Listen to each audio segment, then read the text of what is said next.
What is going on, everybody? It's me, Jimmy James 59, and today I have another Age of Empires 2 DE tier list for you.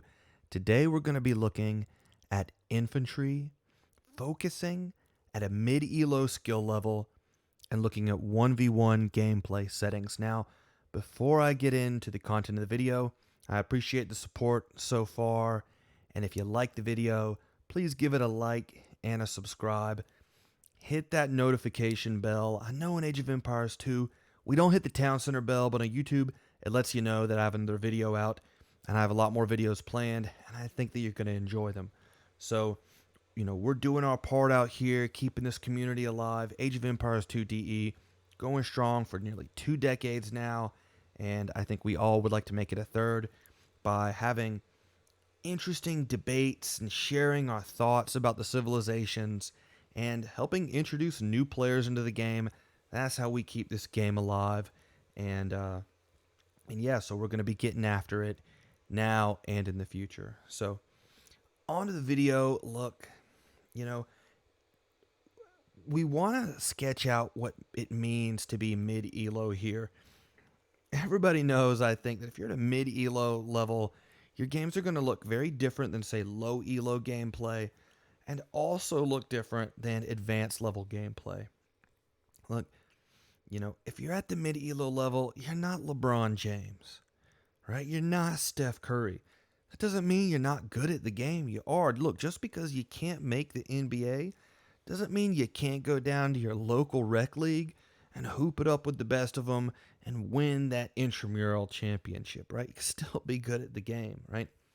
But there is a difference, and if you watch the game, you can see it. And the way that the mid-ELO level kind of shakes out is that players have been playing this game often for a very long time, and so they know a lot. They have a good academic knowledge of the units, and they know what they're attempting to do. They have strategy. They have tactics. It's just that the gameplay gets a little inefficient. It gets sloppy, right? It can be very aggressive, right? Often low elo games are not very aggressive. They tend to look more like, Sim City in the Middle Ages.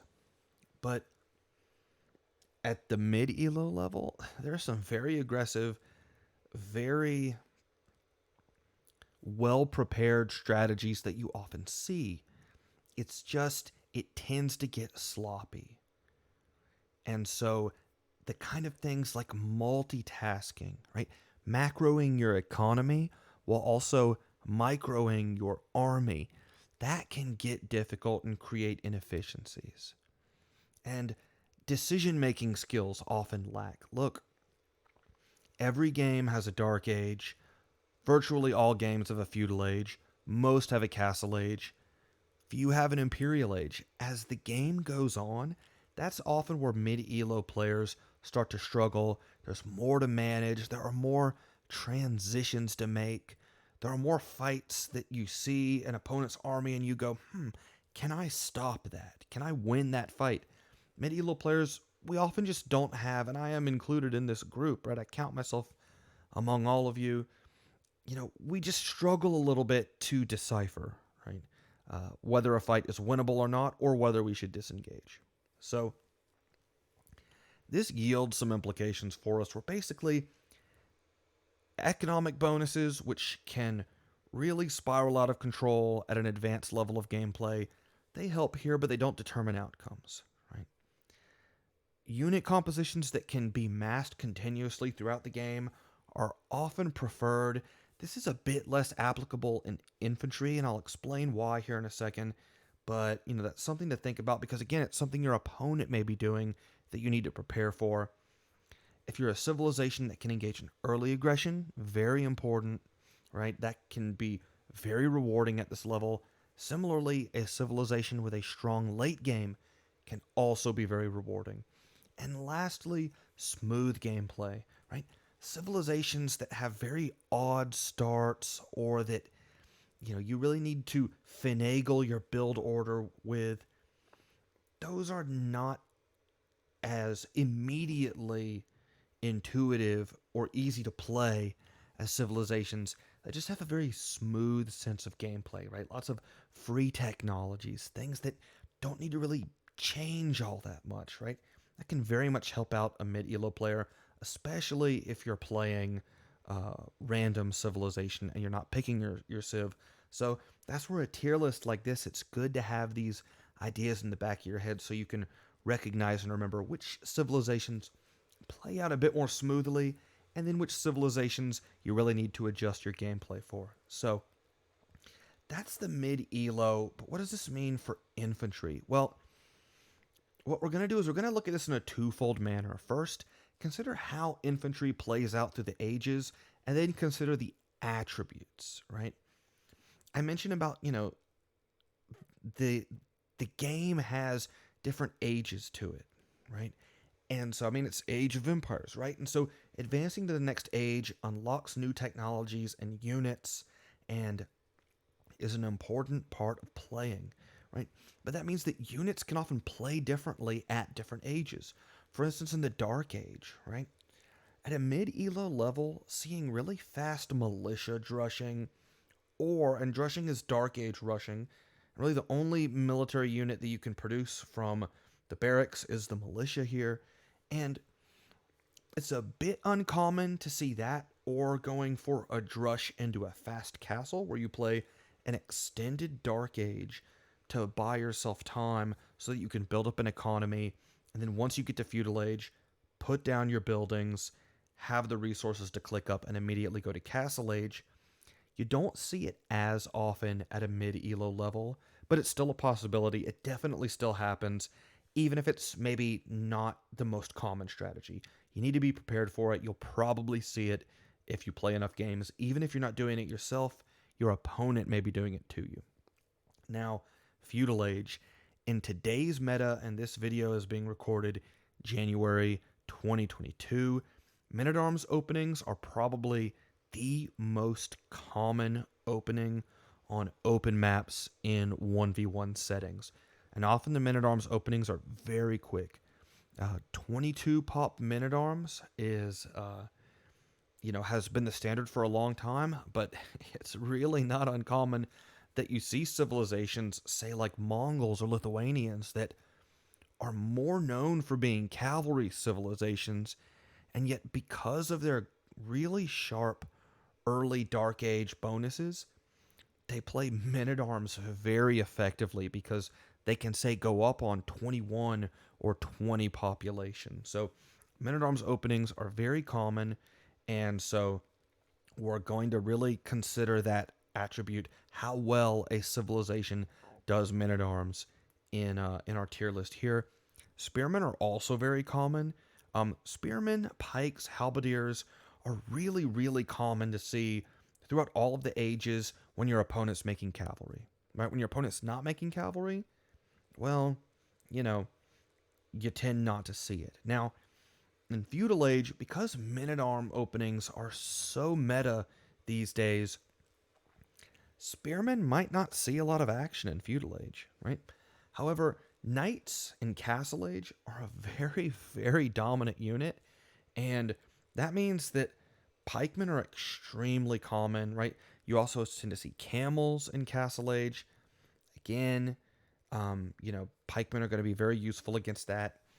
Whereas men-at-arms openings are really common in feudal age, when it comes to their upgrade, the longswordsmen, they tend not to see a lot of play in castle age. This may be shifting because the longswordsmen have gotten some buffs to their gameplay very recently, with having their cost to research them be reduced. We see them getting a melee armor added to the unit. That's very recent. The cost of supplies, which takes some of the food cost away from training the swordsman line, right? That has been reduced in cost. So, long swordsmen, right, may be a sneaky play right now, but typically armies in Castle Age consist either of knights or crossbowmen, right, which generally are pretty effective against longswords. So if you do see longswords, it's pretty civilization specific who does it, or it's civilization specific in terms of who you're up against, and I'm thinking primarily of the American civilizations. If they go Eagle Warriors, the swordsman line have a bonus against Eagle Warriors, and so it can be really, really effective to tech into that unit, especially these days. Now, Imperial Age, you know, heavy and light cavalry are pretty common as well, especially light cavalry. Hussars are a pretty popular unit, especially among certain pro players. Shout out to Hera. He has a great channel. I recommend you follow him, watch him on Twitch. He has some really great stuff. And halberdiers are a good counter unit to light cavalry. Now, the swordsman line do tend to come back sometimes in Imperial Age with the champion. It can make or break trash wars if you have good champions, but it tends to be more of a late game unit, and it's situationally effective in other settings. So we'll talk about some of those settings. But getting into the considerations for 1v1 infantry, we're going to think about the viability, right? That strength times affordability, primarily of the spear line, right? And then think about the swordsman line. I'm going to rank it a little bit below in this tier list, but still pretty high, right? Because you might need to go swordsman, of course.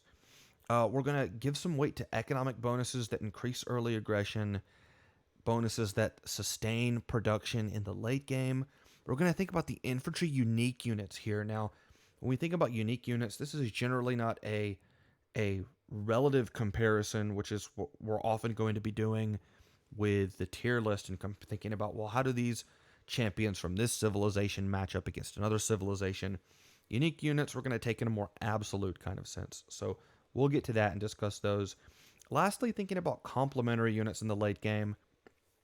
Skirmishers, arbalists, right? That can help. So skirmishers, infantry tend to be countered by gold unit archers like arbalists or cavalry archers. So having good skirmishers to pair with your champions can be nice. Also, being able to go arbalist can be really nice if you want to go for a double gold composition, because the swordsman line doesn't cost that much gold. It's 20 gold. And with the supplies technology in AOE2 Definitive Edition, they're not terribly food intensive either. So you can go for that double gold composition champion arbalist, and so to help keep those units alive. And we'll also think strong siege options, right? Having good siege to pair with your units, especially, it's very common, for instance, to see the spear line, right, whether pikes, halberdiers, paired with siege weapons. Something like siege ram is very common, sometimes onagers. So if you have that strong siege, that can be a really nice pairing to put those units together. So now that we've gone through the build up, I think we're ready to go jump into this tier list, get this video really kicked off. We are set up, and we're going to start off with the Aztecs.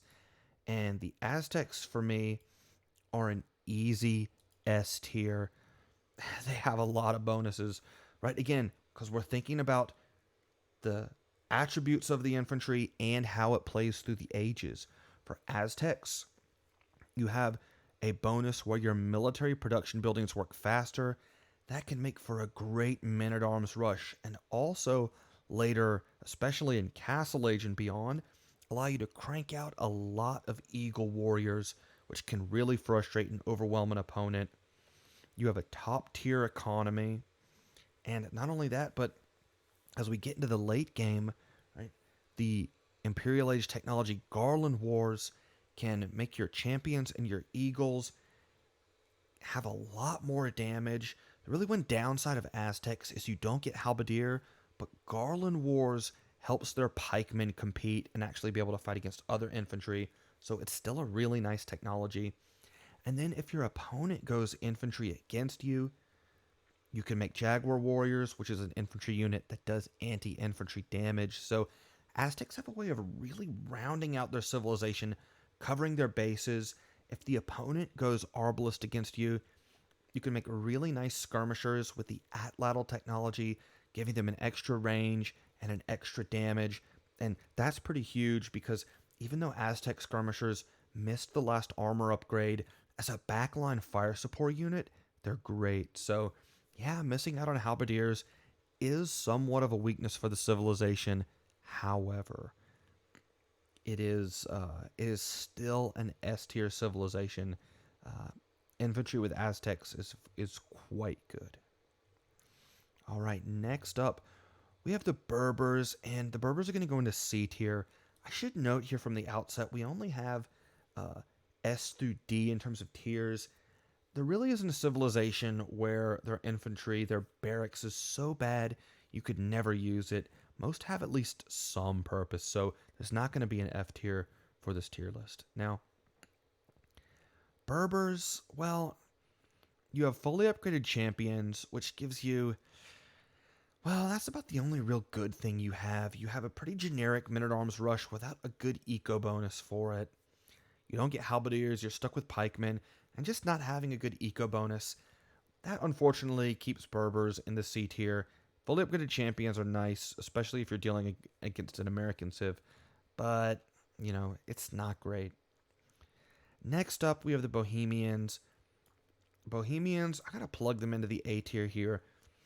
Their spearline units do 25% more bonus damage, which means they absolutely massacre cavalry.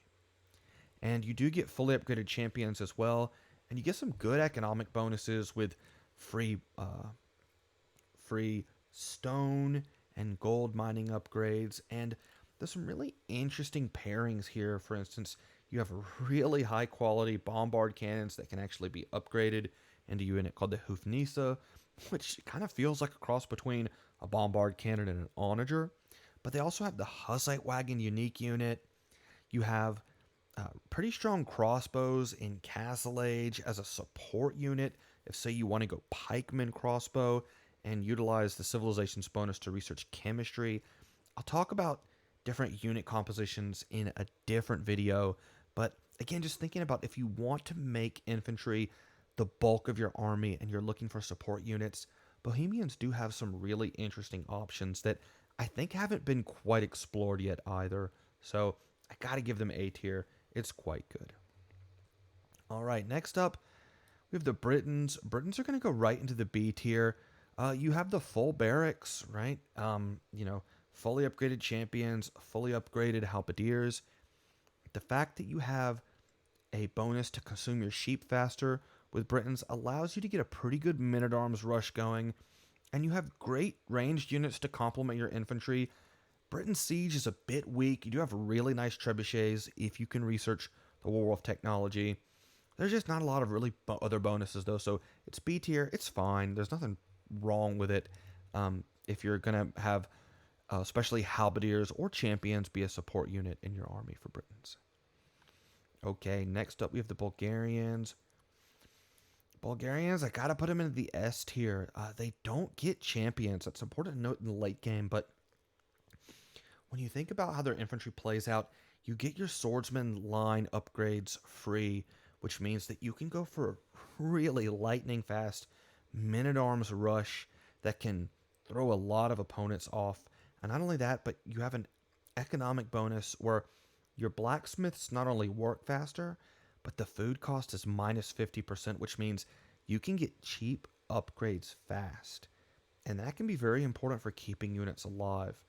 And thinking about that free swordsman line upgrade, one of the flaws with going infantry in the swordsman line in the late game is that if you're teching into it from scratch, there's a lot of upgrades you have to get at the barracks, right? You have to research men-at-arms, long swordsmen, two-handed swordsmen, and then champions. Now, for Bulgarians, as soon as you hit the next age, you have the upgrade. So you have two-handed swordsmen as soon as you get to Imperial Age, and not only that, but you can get 9 base melee armor on them. I believe it's 9. Might have to double check. It's either 8 or 9, but I'm pretty sure it's 9 given the last update, which means your two-handed swordsman can be very strong, and you can crank them out immediately. There's really no wait time. So if you need them, you got them, right? Not only that, but you get fully upgraded halberdiers, which is great, and you have really nice siege with Bulgarians because your siege upgrades cost less food as well. So Having fully upgraded halberdiers, you have great support units there, and there's really a lot to be said for it. And also, I gotta say, their unique unit is technically part infantry, right? It's a cavalry unit, but when it dies, it comes back as an infantry unit. That can actually be pretty nice when you're going against enemy halberdiers or say enemy camels. Um, you know, I still think the unit is it's tough really to optimize it because it requires so many upgrades because it requires cavalry armor upgrades and infantry armor, and then things like bloodlines at the stables, and then any barracks upgrades as well, like arson or squires. So it requires a lot of upgrades to optimize, but it can be pretty strong. All right, next up, we have the Burgundians, and I'm just looking at my notes here. Okay, Burgundians, I think I got them in the B tier right now. Um, okay, Burgundians have halberdiers and champions. You are missing supplies, so your champions are going to be a bit more expensive, which is not good, but with Burgundians in the late game, usually the infantry unit you're seeing is the Flemish militia, and it's kind of a cross between a champion and a halberdier, and you get all your villagers turned into them at once if you research this technology, and that can be a very nice unit. Now, if this were a pro level tier list, because remember, we're looking at mid-ELO gameplay. If this were a pro tier list, I might put the civilization in the C tier for missing supplies. And Flemish Militia, I think that pro players or more advanced players are going to be able to adapt to it a little bit more quickly. However, at a mid-ELO level, you might have only encountered Burgundians, you know, I say dozens of times, and that sounds like a lot, but in Age of Empires, it really might not be a lot. You may not have seen this strategy a bunch of times, and so it can often really take you off guard. And so for that, I gotta give them B tier. All right, next up, we have the Burmese. And Burmese, I'm gonna put them in the A tier. Their infantry get an additional attack as they advance in each age. That really helps their men-at-arms rush, and it means that you have very strong halberdiers and champions that are fully upgraded and have that bonus. So it's a very, very strong infantry civilization. You have a nice eco bonus getting your free wood upgrades. It's honestly not the best, but it'll save you a little bit of resources and time, so it is nice. I think the thing that really keeps them from getting S tier is just thinking about units to support your infantry.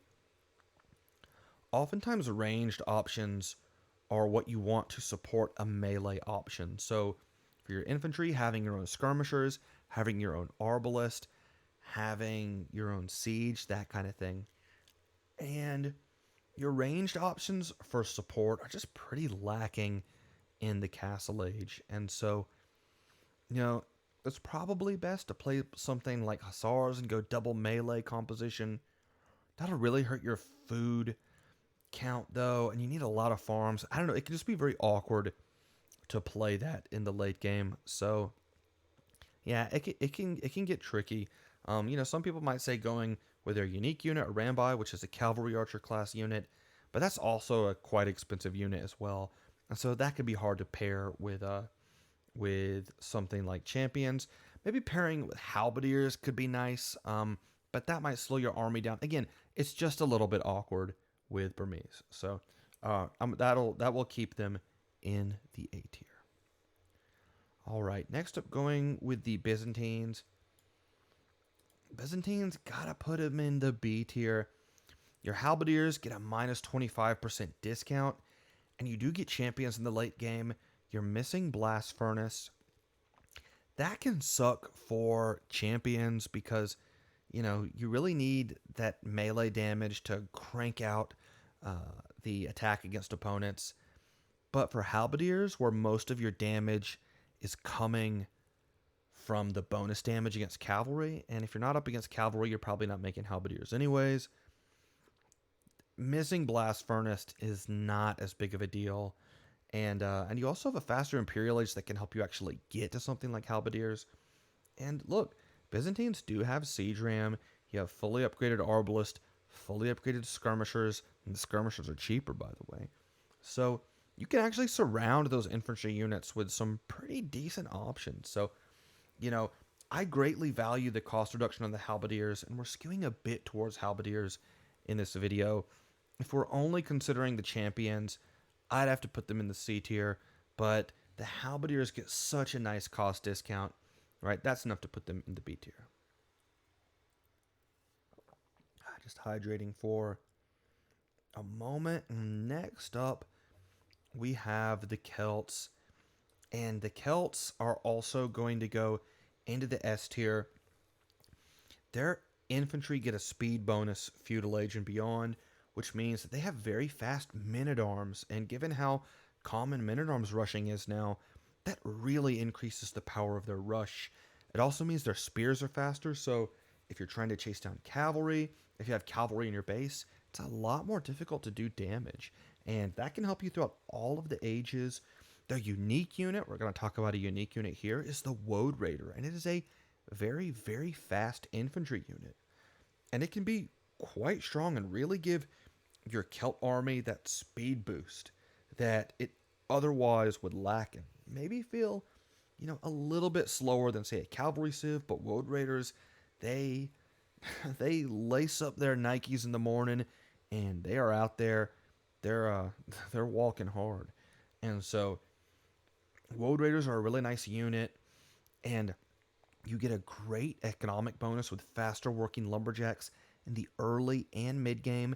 It does trail off a bit late because you miss the last wood chopping upgrade, more for balance purposes, which allows other civilizations to catch up with you. The same thing can also be said of their faster infantry. Celts miss squires, and so other civilizations can catch up a little bit in the movement speed of their infantry. So, but again, you have to think about how it plays through the ages, and the faster men-at-arms, they can really be, they can really do a lot of damage. And then in Castle Age, you have siege that fire faster. I mean, your siege workshops work faster as a bonus with Celts, so you can go in Castle Age for some pike siege pushes and then continue that into Imperial Age. So Celts can feel very strong in their infantry. Gotta give them S tier. All right, next up we have the Chinese. Chinese are going to have to go. I think they got to go into the C tier. Look, you get champions and halbs that are only missing supplies, so your champions are going to be a little bit more expensive. But the thing to me that really keeps them in the C tier, thinking about how they play out through the ages, is that your start with Chinese is so awkward, having more villagers, less food, all of that. It makes men-at-arms rushing or drushing not a very good strategy. And so because it's not a very good strategy and you really can't do it, and it's such a common opening these days, I think that really puts them back. The free economic upgrades for Chinese are nice, but in general, infantry upgrades are not terribly expensive. Really, unless you're going for the swordsman line. But again, you're not getting supplies, so you're gonna be paying some extra cost there. You combine that with the start, I gotta keep it in the C tier. Next up, sticking with the Cumans. Again, I gotta keep them in the C tier as well. It's kind of a similar situation. You have champions and halberdiers, but you don't have supplies, and your men-at-arms rush is pretty generic. You don't have an economic bonus that's really helping you, so you might compare this to some of our B tier civilizations. They so far, right, they all have some decent economic bonuses that kind of help make up for some things, whether it's with the champions or whether it's with halberdiers. And Cumans are just pretty vanilla, and the fact that you miss supplies means that in the late game, it can get pretty awkward. All right, next up, it looks like we have the Ethiopians. And Ethiopians are really, really interesting. Ethiopians, I think I also have to put in the C tier, but they're a strange one. So the really great thing that Ethiopians have is you get the pikeman upgrade for free when you hit Castle Age, and that can be very strong. Not having to research that and immediately getting that unit. If you're a little bit behind and you're dealing with knights, you do get fully upgraded halberdiers. The problem with Ethiopians is that you miss the champion upgrade, and so you are kind of lacking that trash buster if your opponent, say, goes mass skirmishers to counter your arbalist. Now, Ethiopian unique unit is the Shotel warrior, and it's kind of an expensive glass cannon, right? Low HP, high damage output. It's pretty quick, but it does die especially hard to range. And, given that, an opponent might already have, ranged units out, if you're trying to play some infantry and you have lots of pikes, Shotel warriors can be pretty tricky. I don't think that's enough. Missing the champion upgrade completely, I don't think Shotels make up for it getting them into the B tier. Might be one of the stronger civilizations in the C tier because of the free pikeman upgrade. I'm willing to grant that. I think it's a liminal case here. If you were gonna say it's B tier, I wouldn't argue terribly with you, but it would be a really limited B tier civ, and missing champion can be very important late.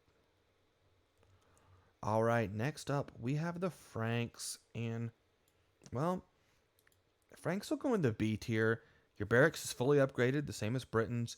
Your unique unit is the Throwing Axemen. Uh, Throwing Axemen, they do melee damage from some range. They're often used more as a nice complement to your army, say as a complement to knights and going with a double gold composition late in the game. Throwing Axemen tend to be situational. Sometimes they can feel really underpowered because they don't have that high of a melee attack. But then sometimes in other situations, especially if your opponent is fielding lots of trash units, they can really perform a nice role well. But I think it's a complementary one. You can with Franks because of your faster forage collection at the berries do a pretty decent men-at-arms rush. The farm eco bonus is not helping you terribly. Um, you're probably, if you're going men-at-arms, you're probably planning on transitioning out of infantry anyways, and that farm eco bonus is really going to help you sustain knight production later. So it's not as much of an infantry helping bonus. It's not helping your men-at-arms rush, for instance. So, B tier, right? They're decent, but not, they don't have enough going for them to put them in the A tier. All right, next on our list we have the Goths. And Goths, you're just missing an eco bonus, really. You got to put it D tier. I'm just kidding. Goths are an easy S tier. Your infantry is very cheap. Your barracks work faster from the start of the game. You have an upgrade that makes them work insanely faster. It is true that your champions and halberdiers are missing the last armor, but they're cheaper anyways, and you can get a huge mass of them. Your unique unit is the Huskarl. It is absolutely mental, right? It's an anti-archer unit. It has a lot of pierce armor, and it does a lot of damage to archer class units, and archers are the unit that infantry fear the most, so Huskarls are great. Yeah, it's just, and look, in late game, you even have an additional 10 population. A lot of people forget that about the Goths, right? You can field an army that has 10 more units than your opponent. That can be really, really handy. And so, Goth infantry, yeah, easy S tier. All right, so we hit the high, and unfortunately, I think with Huns, we probably got to hit the low here. This is our first D tier civ. Now, the good thing about Huns is you do get halberdiers, and that can be very helpful if your opponent, say, is going camels. Huns often struggle against camels as a civilization oriented around its cavalry units. But the problem with Huns is you're missing the champion, right? You're missing the supplies technology, and you're also missing the last armor upgrade on your infantry. So even though you get halberdiers, they're not going to be as sturdy as other civilizations. That really holds you back in the late game, and that's going to put you in the D tier. it's still useful in situations. If you need halberdiers with Huns, make halberdiers with Huns, right? I mean, they're completely usable, and it's better than, say, having pikemen, right? But just know that they're going to be a little flimsy. All right, next up on the list, we have the Incas. And the Incas are going to go, I'm just checking my notes here. And the Incas, now this may surprise you. I'm going to put Incas in the S tier. Now, thinking about how they play out, you start with a free llama. Your houses host multiple, they host double the population. You know, and not only that, but any stone building costs less stone to make. That means you can get a little bit faster of a men-at-arms rush, and you can follow it up with archers, or you can often follow it up with towers, right? Incas are a pretty strong tower rushing civilization. Not a lot of civilizations have a strong men-at-arms and tower rush, so the fact that Incas can kind of pull it off, they can't pull it off the same way they did with the Noboru rush back in the day, but that was changed in a patch, sometime last year, I believe. But but still, they have a pretty strong early game opening. You have eagles that get additional pierce armor in Imperial Age, so 10 pierce armor eagles can be quite strong. Your unique unit is the Kameyuk, and it is essentially kind of a cross between. I mean, it's like a halberdier, but it does damage from one range. So that means that units behind it in the back line can also attack. And so Kameyuks are not only extremely effective against cavalry, but they're also pretty effective against other infantry as well. And you have technology for that. The technology for the pierce armor for the eagle also affects the Kameyuks. So the Kameyuks have great pierce armor. Not only that, but Incas have a second unique unit, and it's the Slinger, and it's basically the American version of a hand cannoneer, and it's a great anti-infantry unit, so you can pair that as well. And so you deal really well with infantry, with the civilization. You have fully upgraded champions, fully upgraded halberdiers, and you also have pretty nice skirmishers to help protect your infantry from archers because they don't have a minimum range, and that can be useful in really close-in melee fighting if you are in that situation. So Incas just have so many bonuses for their infantry. Pretty well-rounded infantry civilization when you look at it and you think about how it plays out throughout the game. And I'm not really factoring in the Slinger here, but it is worth thinking about pairing that unit with your infantry, and that way, even though you don't have like a power infantry unit, you can kind of deal with other civilizations' power infantry units. So I factor the Slinger as a support unit for their infantry, say for your halberdiers or for your Kameyuks, something like that. So really, it can be a really nice civilization for infantry. All right, next up we have the Indians. And the Indians, let's think about this one. I think Indians have to go. I think they have to go in the C tier. Here's the thing. You get champions and halberdiers. You do get a really nice economy. But you miss the last armor upgrade. And that means that both your halberdiers and your champions are going to be more easily dispatched by ranged units, which is really your big fear as an infantry unit, is keeping those infantry units alive. It means that you're not going to be able to raid quite as well, do a really slow push like that. Yeah, I think it's got to be a C tier. Missing that last armor upgrade is pretty huge, and yeah, we're just gonna have to keep it in the C tier here. Staying in the C tier with the Italians. Italians are kind of tricky. I think there's an argument for Italians in B tier, but the argument goes you have fully upgraded champions, but you have a unique unit. It's actually their team bonus, and they have a unique unit called the Condottiero. It is basically a pretty expensive anti-gunpowder infantry unit that you get immediately once you get to Imperial Age. So it's not really helping you in the early game very much. It does give you an early game. It gives you, excuse me. So it gives you kind of a late game power spike, but it's very expensive. And in early Imperial Age, there's probably not a lot of gunpowder on the field yet. So are you really getting the most out of the unit? The thing about Italians is that you're missing halberdiers, and that's a major disadvantage for the civilization.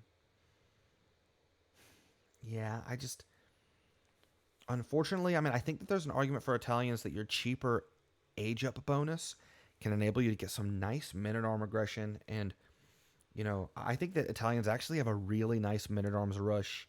And I would say, they probably have a B plus, maybe even an A men at arms rush. I think it's very underrated. But missing pikemen is really crucial. And they're not a civilization like Aztecs, for instance, that has a bonus to make up for it and give it and get some of that extra damage back. Um, and you also don't have a very strong economic bonus that helps you sustain production. So I think Italians have to stay in the C tier. All right, next up we move to the Japanese, and Japanese are also going to wind up in the S tier.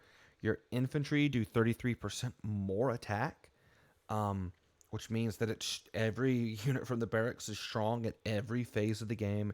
Your spearmen will wreck cavalry in feudal age, castle age, and imperial age.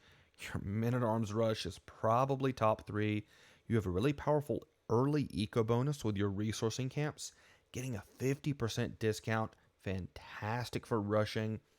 Their unique unit, the Samurai, is a great melee unit. It creates quickly.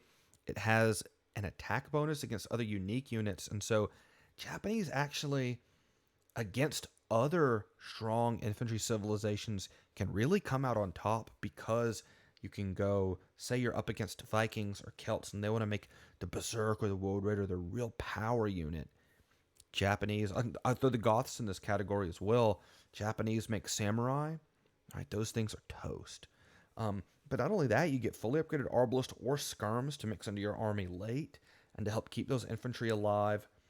Japanese infantry is really strong, and you shouldn't be afraid to play with them. It's very good. All right, next up we have the Khmer, and Khmer are also going to have to go into the C tier here, in part because of how the civilization plays out. You're missing champions, you're missing supplies, but because you're missing champions, supplies probably isn't going to affect you all that much because you're probably not even going to be making the swordsman line. You do get fully upgraded halberdiers. You have a really nice economy, and the fact that you don't need buildings to age up is usually an eco bonus that enables Khmer to get some really fast up times. However, usually one of the ways that Khmer get those really fast up times is actually by skipping making a barracks and going for really quick archer play or really quick scouts play, which means that Khmer often don't have infantry on the field in Dark Age. It's pretty unusual to see men-at-arms from Khmer because you're not really taking advantage of their economic bonus. And so that just based on the way the civilization usually plays out, being able to get that fast uptime probably isn't helping a men-at-arms rush. And so it's not really helping you here. I just got to put it in the C tier. It feels pretty vanilla. All right, next up we have the Koreans. Koreans are another civilization. I'm going to put them in the C tier. I think they're a little tricky. Let's think about this for a minute. You get champions and halberdiers, and your halberdiers save wood. You're missing blast furnace. You don't really have any economic bonuses helping you get there. Korean tower rushes. A lot of times the Korean tower rushes or trushes go so fast that you generally don't see men-at-arms with them. I think it's very close to the Byzantines. And you do get the savings on the halberdiers. You know what? I think I'm going to improvise here. Ooh, not an A tier, right? Don't get ahead of yourselves, Koreans. Um, yeah, I think you got to put them in the B tier, if nothing else, for the savings on their halberdiers. You have really nice skirmishers and arbalists getting armor upgrades for free. That can be a nice support unit if you're making champions or halbs. So, and you have nice siege too. So, okay, I think that I'll say this. I really think that Koreans are probably one of the weaker B tier civilizations, but the cost bonus on the halberdiers, the wood, and wood, especially in the early game, is such an important resource because you need so much of it for farms and buildings. Saving those wood costs can be really, really nice. All right, next up we have the Lithuanians. Lithuanians, I also have to put into the B tier. Now, again, it might be kind of a weaker B tier. I really kind of wish I had a B minus tier because I think that civs like I feel like really Byzantines, Franks, Koreans, and Lithuanians. I think there's all a case for them to maybe go down into the B tier. Well, maybe not Franks because you do get a fully upgraded barracks. But anyways, Lithuanians, right? You miss supplies, you miss the last armor upgrade. Your Imperial Age technology from your castle can make up for the Pierce armor, but you're still going to be missing a melee armor on your champions and halberdiers. You don't really have the good range siege options to support Castle Age pushes being led by your infantry. The thing that Lithuanians have going for them is two aspects.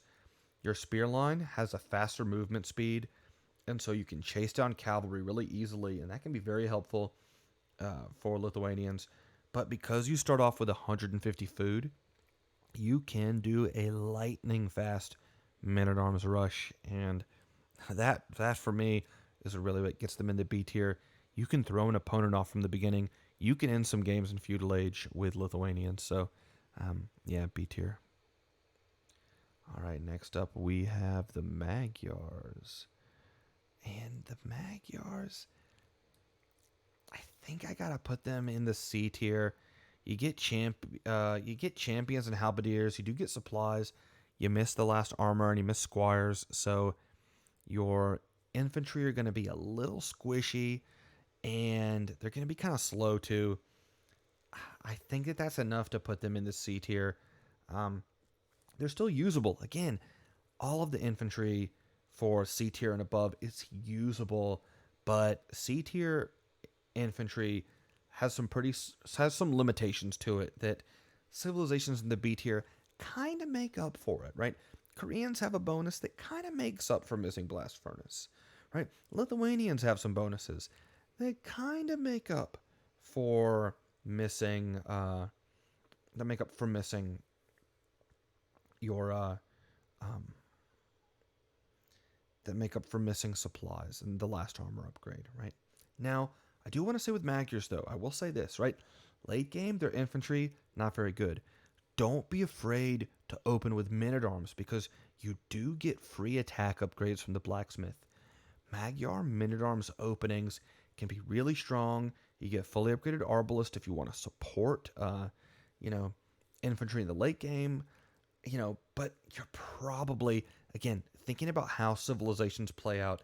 If you're going heavy infantry with Magyars, you're just really not playing to the civilization strengths, and you're just likely to get overpowered by another civilization playing more to its strengths. So, again, really nice opening. I would say it's probably a B plus, maybe even an A tier men-at-arms opening. I mean, really, it can be very strong, but it's just not. You're really losing the late game if you're playing heavy infantry with the Magyars. All right, next up, and I'm going to hydrate for a moment. Okay, next up is Malay, and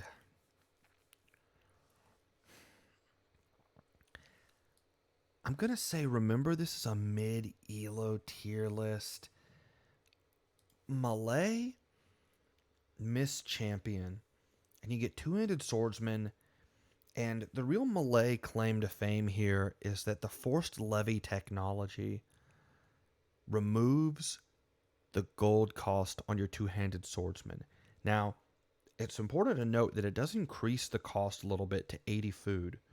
Um, but, well, the thing about forced levy is that it costs 850 food, 500 gold. It's a bit expensive, but not that bad. And, I mean, it's basically like instead of researching champion, you're researching forced levy. Um, but you need a castle to get it. The thing I think with Malay is that, the fact that you age up faster, that can often be very confusing at a mid-elo where you don't have the resources you need to do what you want to do when you need to do it. Their infantry is pretty generic otherwise. They have the Karambit Warrior as a unique unit. It's pretty situational. Um, I don't know. I don't think that the trash two-handed swordsmen feel as strong as you might think.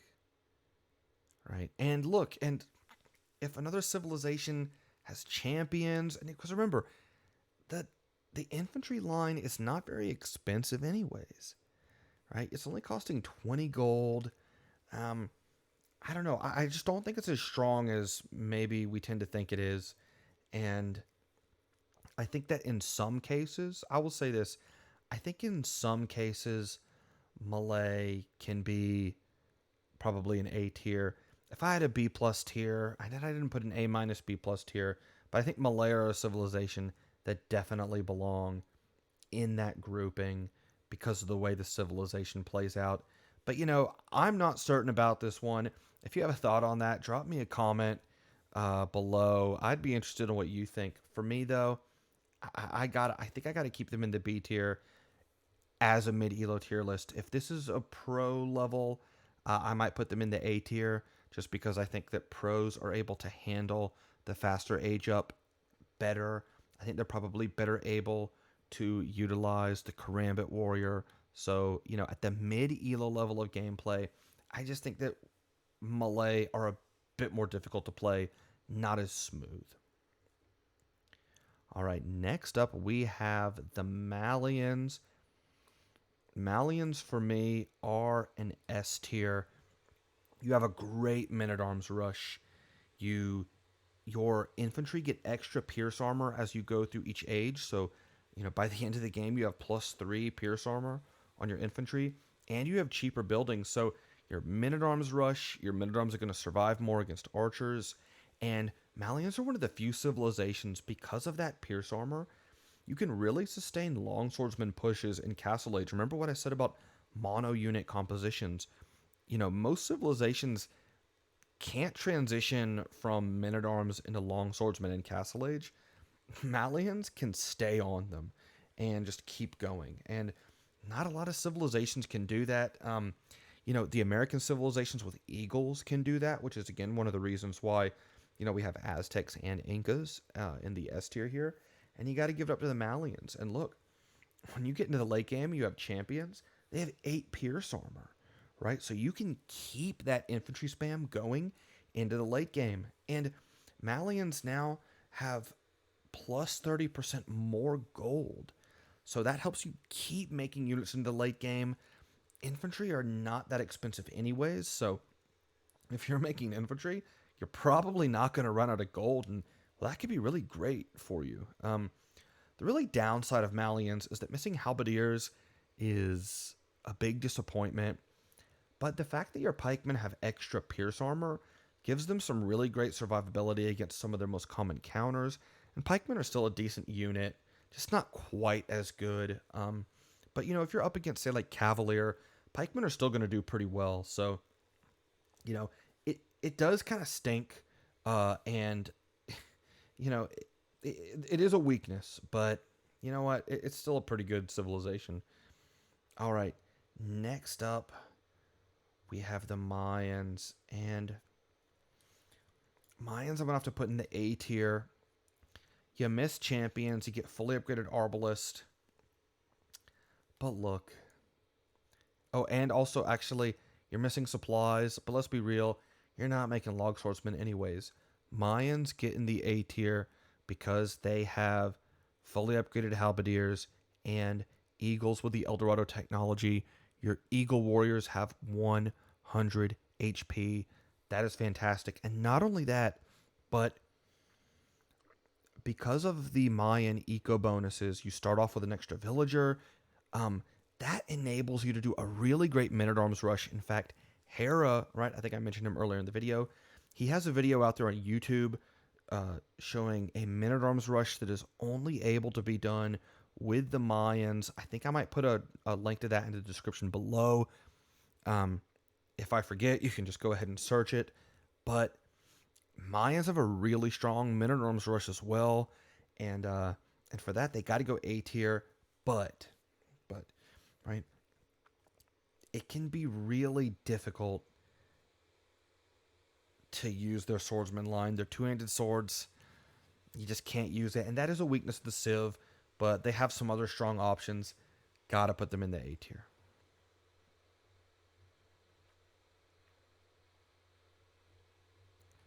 All right, next up we have the Mongols. And Mongols. The Mongols are going to go into the C tier, but, right? You get fully upgraded champions. You miss halberdiers and you miss supplies. So, late game, Mongols probably have a D tier barracks in the late game. But the fact that your hunters consume hunt faster means with Mongols you can do some extremely quick men at arms rushes. It's kind of a similar story to the Lithuanians, and you often see things like 20 pop men at arms from Mongols these days. It can be very, very effective, and so I think their men at arms rush is probably A tier, but your late game is D tier, and whether you're going swordsman or the spear line with Mongols, it's going to get pretty difficult. So, and infantry, you tend to see the play early and late, um, so that's really hurting the Mongols here. All right, next up we have the Persians. Persians, I gotta put you in the D tier. Yeah, you get fully upgraded halberdiers, that's great, but you're missing champions and two-handed swordsmen. You only get long swords. Come on, man. That's just not going to cut it, I think. I love the fully upgraded halberdiers. I do. I got to be honest. But, that's a complementary unit to your army anyways. And I do rank them highly. But, God, if they just got two-handed swordsmen, we could put them in the C tier. You don't even get that. We got to put you in the D tier. Hang out with the Huns. They're good company. They're good people. And maybe you can figure out where they came from, because historians apparently have had a lot of trouble with that. So, all right. Next up, we have the Poles. And Poles are really, really interesting.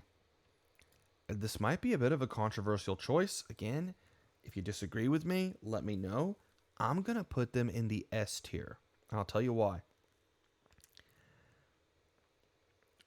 Men-at-arms into towers can be a really viable strategy here, because Poles get an economic bonus where their stone miners produce gold. And so what this means is if you go men-at-arms towers and you have villagers that are on stone, you can actually keep making men-at-arms. And not only that, but Polish villagers, their HP regenerate over time, so you can keep the tower rush going while also continuously making men-at-arms, which usually men-at-arms are going to die to archers by like mid-late feudal age, something like that. But with Poles in the towers, you might actually be able to keep that going and really overwhelm somebody. So it's a very interesting strategy with Poles, one of the few civilizations that can do it, and do it well these days. And so I think they have a strong men-at-arms opening because of that. You also get fully upgraded champions and halberdiers. You have two strong eco bonuses for cranking out units. One I already mentioned. The other is the fact that you have the full work as a unique building, and your farms drop off some of their food immediately once they're planted, so you can crank out a lot of food fast. But really, for the Poles, what gets them here, the Obu, right? Combine all of that, what we've just discussed. We're already talking about an A tier civilization. The Obu puts it up to S tier. It's a really tanky infantry unit, and what it does is when it attacks a unit, it scrapes off some of their armor. What this means is not only does that increase the Obu's attack, but it's increasing the attack of any other units that you have that are also attacking. So think about it this way, right? The Obu's unique ability is essentially giving all of your other military bonus damage. Because if the Obu scrapes off a pierce armor, right? That means your skirmishers are doing +1 damage than they otherwise would have, right? Your arbalist, if you're pairing them with arbalist, do more damage. Scrape off another armor. Okay, now we're talking +2. I mean, the Obu is increasing the damage of other units. That's fantastic. And look, it's got a lot of HP and it's got a lot of pierce armor. Not quite as much attack, but it's increasing the attack of other units. And it's very cheap. It creates pretty quickly. Their creation time was increased in a recent patch. And look, Poles, because of their stone mining bonus, often get castles up very early. So it's actually a pretty common sight to see Obu in the mid game with this civ. I gotta say it's an S tier civilization, even though maybe it wasn't designed to be one. All right, next up we have Portuguese. Oh, Portuguese. I think Portuguese, for me, go in the B tier. You have champions and halberdiers. You're lacking squires, so they're a bit slow, and that does hold you back a bit. But you have a gold discount that saves 20% gold cost on any gold unit. That's going to affect your champions. That's going to help your men-at-arms rush a bit. It might not speed it up all that much, but it will preserve some gold that you can spend on archers, and that is nice. But yeah, otherwise, lacking squires. I think Portuguese are. Now I'm kind of regretting, not having an extra tier here, because I really think that Portuguese, you could probably put them in the C tier, and I would be fine with that. So, look, just thinking about it, because, I mean, the fact that you get supplies and you can have 45 food costs, I think that your champions are only, I want to say they're only 16 gold. I mean, your men-at-arms are pretty cheap. I mean, it's almost like quasi goths here. Missing squires does hurt, but you know what? I think that Portuguese have some options. That's enough to keep them in the B tier. Definitely usable. I mean, C tier would be usable as well, but it's not a bad option here. All right, next we have the Saracens. I mean, Saracens is a familiar story for the C tier. Champions, no halberdiers, no real economic bonuses helping you there. Moving on. Moving on to a very interesting civilization, the Sicilians. I gotta put them in the A tier. You have fully upgraded champions and halberdiers that take less bonus damage. That is really nice when your spear line is dealing, say, with skirmishers. It can help you out a lot. The sergeant, their unique unit, is very strong, and typically you get them on the field by researching First Crusade, so you get a lot of them at one time. The unit has a lot of pierce armor. It's very high HP. I think the elite version is 85 HP. It can make the donjon, which is the Sicilian tower, and you can also train sergeants there. Sergeants, interestingly, I think that they have the only unique unit that you can get earlier than Castle Age, because you can make donjons in Feudal Age. However, the unit is a bit expensive to really incorporate a good donjon sergeant rushing strategy. Often you just don't have the resources, and Sicilians don't really have the strong eco bonus to make that possible. So um, I think later in the game, very strong. Early, it's a bit weaker. That's going to keep him out of the S tier. All right, next up, Slavs. I'm going to keep Slavs in the A tier. I think that maybe in a pro list, I think Slavs you can say is an S tier civ, right? But at the mid-ELO level, I think it might be a bit more difficult to get there. Here's why. Look, what do the Slavs have going for them? Fully upgraded champions and halberdiers, right? You have a really good mid-game farming eco bonus. You have very cheap siege to, say, pair with your infantry and help you do some castle age pushes. You get free supplies, which does enable you to do some long swordsman castle age pushes. Even but here's what keeps them. Well, okay.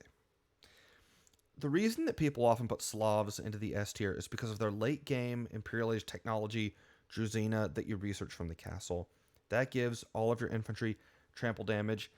And what it means is that when you research Druzina, you have infantry that in a rugby scrum can beat basically any other civilization's infantry. That's the way it tends to work out. But here's the thing. Again, thinking about how the civilization plays out. Your men-at-arms rush is generic. Free supplies is not helping your men-at-arms rush because you have to make the militia before you hit feudal age so you can upgrade them as soon as you get there. And so you have a generic men-at-arms rush. Yeah, the cheap siege is nice for infantry pushes in castle age. Supplies can help there, but supplies is a pretty cheap tech nowadays. 75 food, and I think it's 75 wood. Maybe it's 75 gold. I forget. But the point is that supplies is not an expensive technology. Now, what is an expensive technology is Jusina. To get that trample damage, 1,200 food, 500 gold. Is it worth it? Yeah, it's definitely worth it when you need it. But it's only helping you probably later in Imperial Age. Because remember, infantry needs a big mass to be effective. So you're producing a lot. Now, Slavs have faster working farmers, and that can help. But it's really more of a mid-imperial technology. And that means you have to survive to get there. Often with Slavs, you see them playing knights in Castle Age. And so, I think that because of the way the civilization plays out, where you're probably really only doing that hard transition into an infantry main army in mid-imperial age. Maybe on something like Arena, if you're doing, Halberdier Siege. I mean, again, Slavs, it's still an A-tier civilization. I just don't think when you look at the other A-tier civilizations and their ability to rush early and have sustained infantry options late, I just don't think Slavs quite stack up. But hey, feel free, disagree with me in the comments below. I welcome it and look forward to it. All right, next up we have the Spanish. Spanish are going to be B tier. You have fully upgraded champions, fully upgraded halberdiers, cheaper blacksmith upgrades. Infantry blacksmith upgrades are not that expensive. You're only saving on the gold cost, and the first upgrade only cost food anyways. So I don't think that's enough to move them out of the B tier. But still, you have your options there. Next up, we have the Tatars. Tatars are going to join the Persians and the Huns. You do get halberdiers, but you're missing champion, supplies, and the last two armor upgrades. I think it's fair to say that Tatars have the worst barracks in the game. Now, having halberdiers is still nice, and I still wouldn't be afraid to make them if I really, really needed them. But it is kind of a last resort, so it's worth knowing. All right, next up we have the Teutons. Teutons, I gotta say, S tier. The free melee armor on barracks units is a very smooth for gameplay bonus. It affects both your champions and your halberdiers that are fully upgraded. Um, you can get a pretty nice tower rush with Teutons and take advantage of the fact that their towers can hold double the population. If you're willing to commit a lot of villagers to it, you could have a really nice tower rush and be able to win those, but I think oftentimes that's usually too big of an economic sacrifice. You have a unique unit in the Teutonic Knight, which is, I think, really popular. One of the coolest looking units in the game. It's pretty expensive, but very high melee armor, HP, and attack. They can even fight against paladins, crazily enough. And yeah, uh, it's a really strong, unique unit, I gotta say. And that's something you could go for. But you could also go for champions with extra melee armor as well. You have pretty nice siege options to complement it. Your farms save a lot of wood. I mean, I'd kind of compare Teutons and Slavs, and why do Teutons get the S tier, and why do Slavs stay in the A tier? And to me, I really think it comes down to the fact that the bonuses you're getting for the Teuton infantry and their performance is smoother, right? The melee armor's free. And you also have that unique unit that's very strong. I do think Teutonic Knights can be pretty situational though, but if you pair them, say, with Siege and to help keep them alive, say if there are archers in the field, you know, I think Teutons get there, but again, it's very close. All right, next up we have Turks. Oh, Turks. Okay, Turks I'm also going to put into D tier, and that's kind of the opposite reason from Persians. Turks give fully upgraded champions. That's great. But you miss Halberdier and you miss Pikemen. It's awful. And it puts you really way behind even other C tier civilizations. The fact that you're stuck only with spearmen. Turks do mine gold faster, but swordsmen don't cost a lot of gold anyways. So it's not really a relevant eco bonus here. So Turks, sorry, I gotta put you in the D tier. All right, next up, right, we're about to round out this tier list. Staying in the C tier, we have Vietnamese. You got champions and halberdiers. You're missing blast furnace, right? Which, kind of tricky. You can kind of compare it to the Byzantines in a way, but the Byzantines and the Koreans, right, are another comparable civilization, but they're getting some bonuses to help their spear line.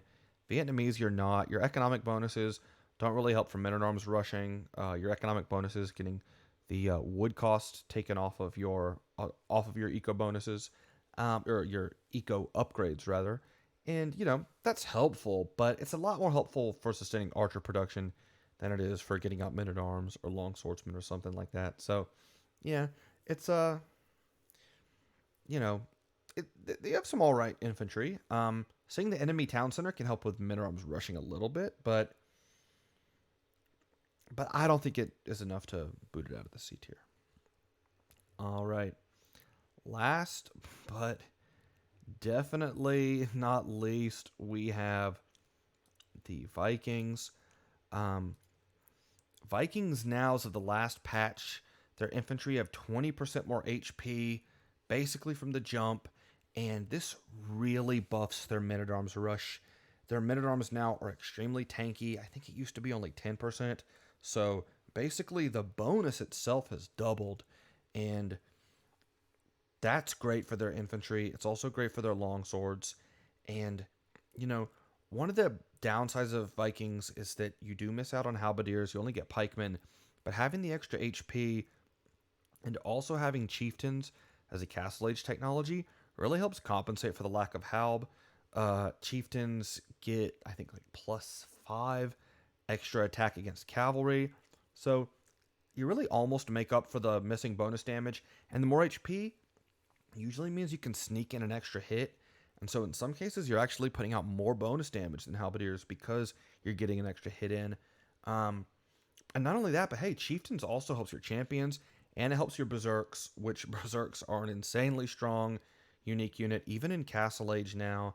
And Berserks are probably going to be the the your main line force in late Castle to Imperial Age. And look, Vikings also get the best economic bonus probably in the game, getting free wheelbarrow and free handcart.